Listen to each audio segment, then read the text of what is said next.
আসসালামু আলাইকুম প্রিয় দর্শক, চলে আসলাম আজকের এই মুহূর্তের গুরুত্বপূর্ণ ঘূর্ণিঝড়, নিম্নচাপ, বৃষ্টিপাত, শৈত্যপ্রবাহ এবং আবহাওয়ার আপডেট নিয়ে। আগামীতে রাজধানী ঢাকা সহ সারা দেশে 9 মাত্রার শক্তিসম্পন্ন ভূমিকম্প আঘাত আনতে পারে বলে আশঙ্কা করছে বিশেষজ্ঞরা। এতে রাজধানী ঢাকার 21,45,000 ভবনের অধিকাংশই ধসে পড়তে পারে। রয়েছে প্রায় 1 কোটি মানুষের প্রাণের ঝুঁকি। এদিকে দক্ষিণ পশ্চিম বঙ্গোপসাগরে উৎপন্ন হওয়া ঘূর্ণিঝড় দ্বিতোয়া ক্রমশ শক্তি বৃদ্ধি করে দক্ষিণ পশ্চিম দিকে অগ্রসর হচ্ছে, যা পরবর্তীতে ভারতের অন্ধ্রপ্রদেশ, উড়িষ্যা রাজ্য পর্যন্ত বিস্তৃতি লাভ করতে পারে।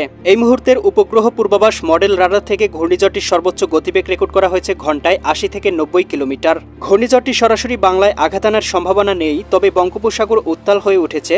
চট্টগ্রাম, কক্সবাজার, মোংলা ও পায়রা সমুদ্র বন্দরগুলোকে 2 নম্বর দূরবর্তী সতর্ক সংকেত দেখানো হয়েছে।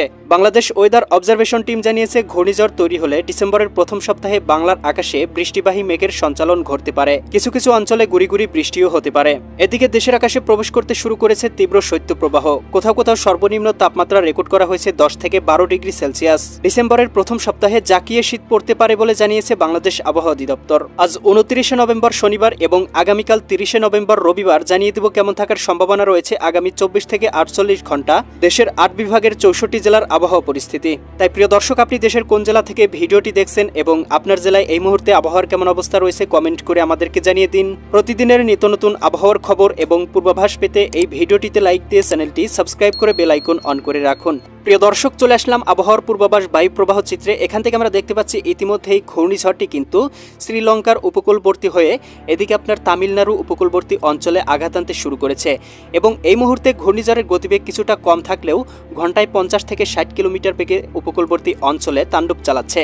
প্রিয় দর্শক, আমরা দেখতে পাবো রবিবার 30 নভেম্বরের মধ্যেই ঘূর্ণিঝড়টি কিন্তু ভারতের তামিলনাড়ু উপকূলবর্তী অঞ্চলে তীব্রভাবে আঘাত আনতে শুরু করবে এবং এর প্রভাবটা কিন্তু বিস্তৃতি লাভ করবে প্রায় অন্ধ্রপ্রদেশ পর্যন্ত এবং 1-2 তারিখের মধ্যে কিন্তু এটি তীব্র আকার ধারণ করে ভারতের অন্ধ্রপ্রদেশ এদিকে আপনার এই উপকূলে আঘাত আনার ফলে এদিকে উড়িষ্যা রাজ্য পর্যন্ত এর প্রভাব বিস্তৃতি লাভ করতে পারে এবং এই ঘূর্ণিঝড়টি কিন্তু সরাসরি বাংলায় আঘাত আনার সম্ভাবনা নেই, তবে 1-2 তারিখের মধ্যেই ঘূর্ণিঝড়টি কিন্তু নিম্নচাপে রূপান্তরিত হয়ে যেতে পারে এবং নিম্নচাপে রূপান্তরিত হওয়ার কারণে নিম্নচাপের মেঘমালা ঘূর্ণবার্তের প্রভাবে কিন্তু বাংলার আকাশে প্রবেশ করতে পারে। এতে করে 2-3 দিন পর্যন্ত বাংলার আকাশ মেঘাচ্ছন্ন থাকতে পারে, 2-1 জায়গায় আংশিক গুড়ি গুড়ি বৃষ্টিপাত হতে পারে। 3-4 তারিখের মধ্যে দেখতে পাবো ঘূর্ণিঝড়টি আবারও গতিপথ হ্রাস করে আস্তে আস্তে সমুদ্রেই বিলীন হয়ে যেতে শুরু করবে এবং 4 তারিখ থেকে কিন্তু আবারও বঙ্গোপসাগর একেবারে শান্ত হয়ে যাবে।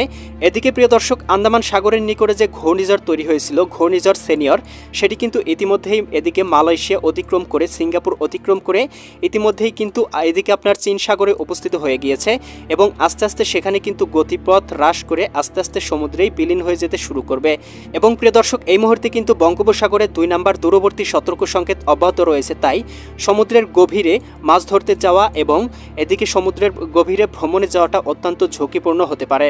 প্রিয় দর্শক, মেঘমালা পূর্বাভাস চিত্র থেকে দেখতে পাচ্ছি আগামীকাল 30 নভেম্বর রবিবারের মধ্যেই বাংলার আকাশে আস্তে আস্তে বৃষ্টিবাহী মেঘের সঞ্চালন ঘটতে থাকবে এবং আমরা দেখতে পাবো এদিকে 1 তারিখের মধ্যেই গভীর সঞ্চালনশীল মেঘমালা রাজশাহী বিভাগ, এদিকে রাজশাহী, সিরাজগঞ্জ, বগুড়া, পাবনা, নাটোর, নওগাঁ, চাঁপাইনবাবগঞ্জ, জয়পুরহাট, এদিকে খুলনা, যশোর, সাতক্ষীরা, বাগেরহাট, ঝিনাইদহ, মাগুরা, নড়াইল, কুষ্টিয়া, চৌডাঙ্গা, মেহেরপুর, বরিশাল, পটুয়াখালী, ভোলা, বরগুনা, ঝালকাঠি, পিরোজপুর, এদিকে ঢাকা, নারায়ণগঞ্জ, মুন্সিগঞ্জ, গাজীপুর, মানিকগঞ্জ, নরসিংদী, টাঙ্গাইল, ফরিদপুর, রাজবাড়ী, মাদারীপুর, শরীয়তপুর, গোপালগঞ্জ, কিশোরগঞ্জ জেলাগুলোতে আস্তে আস্তে প্রবেশ করতে শুরু করবে। এদিকে ভারতের কলকাতা, খড়গপুর, চন্দননগর, আরামবাগ, মুর্শিদাবাদ, কাটোয়া, দুর্গাপুর, শান্তিপুর এই অঞ্চলগুলোতেও কিন্তু গভীর মেঘমালা প্রবেশ করতে শুরু করবে এবং আমরা দেখতে পাবো উড়িষ্যা রাজ্য কিন্তু মেঘমালায় ঢেকে যাবে, কোথাও কোথাও ভারী পরিসরে বৃষ্টিপাত হতে পারে।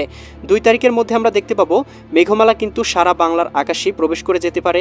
এদিকে সিলেট, সুনামগঞ্জ, হবিগঞ্জ, মৌলভীবাজার, এদিকে ময়মনসিংহ, জামালপুর, শেরপুর, নেত্রকোনা, চট্টগ্রাম, কক্সবাজার, রাঙামাটি, বান্দরবান, খাগড়াছড়ি, নোয়াখালী, লক্ষ্মীপুর, ফেনী, কুমিল্লা, চাঁদপুর, ব্রাহ্মণবাড়িয়া, এদিকে রংপুর, গাইবান্ধা, কুড়িগ্রাম, নীলফামারী, লালমনিরহাট, দিনাজপুর, ঠাকুরগাঁও, পঞ্চগড় জেলাগুলোতে আকাশে মেঘমালা প্রবেশ করে যাবে, কোথাও কোথাও আংশিক গুড়ি গুড়ি বৃষ্টিপাত হতে পারে, তবে জাকিয়ে বৃষ্টিপাত বা ভারী পরিসরে বজ্রসহ বৃষ্টিপাতের কোনো সম্ভাবনা নেই।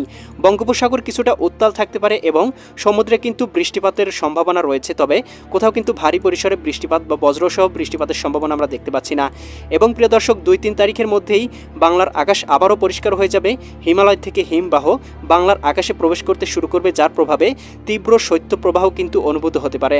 প্রিয় দর্শক, তাপমাত্রা পূর্বাভাস চিত্র থেকে দেখতে পাচ্ছি ইতিমধ্যেই কিন্তু বাংলার আকাশে তীব্র শৈত্যপ্রবাহ প্রবেশ করতে শুরু করেছে।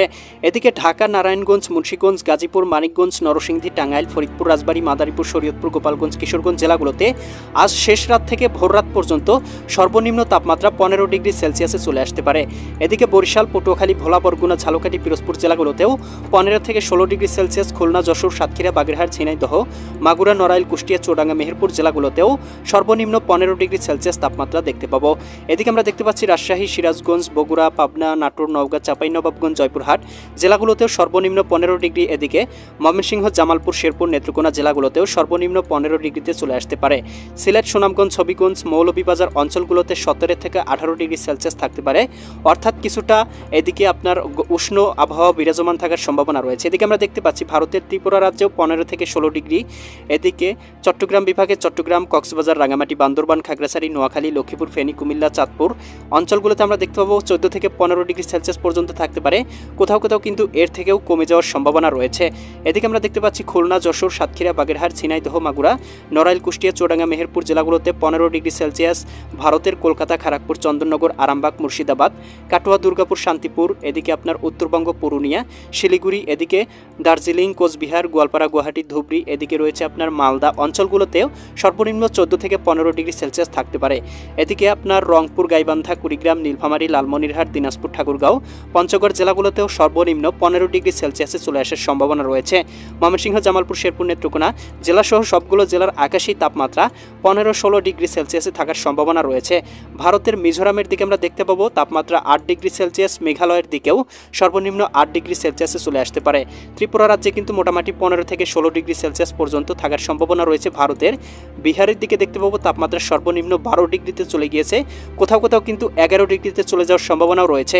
অর্থাৎ ঘূর্ণিঝড়ের শেষে কিন্তু আমরা দেখতে পাবো আরও তীব্র থেকে তীব্রতরভাবে শৈত্যপ্রবাহ বাংলার আকাশে প্রবেশ করতে শুরু করবে। দিনের আবহাওয়াটা মোটামুটি পরিষ্কার থাকায় দিনের বেলা তাপমাত্রা কিছুটা বৃদ্ধি পেতে পারে। বিশেষ করে আমরা দেখতে পাবো দুপুরের দিকে ঢাকা বিভাগের সর্বোচ্চ তাপমাত্রা উঠতে পারে 27 ডিগ্রিতে।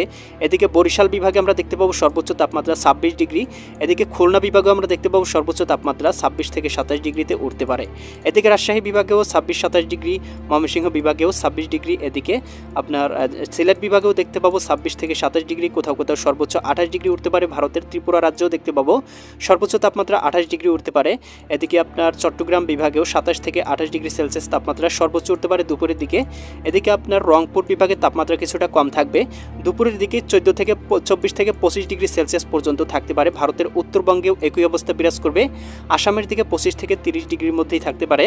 এদিকে কলকাতার দিকে আমরা দেখতে পাবো 25, 26, 27 ডিগ্রি পর্যন্ত থাকার সম্ভাবনা রয়েছে। মিজোরাম, মেঘালয়ের দিকে তাপমাত্রা 20 ডিগ্রির নিচে থাকবে।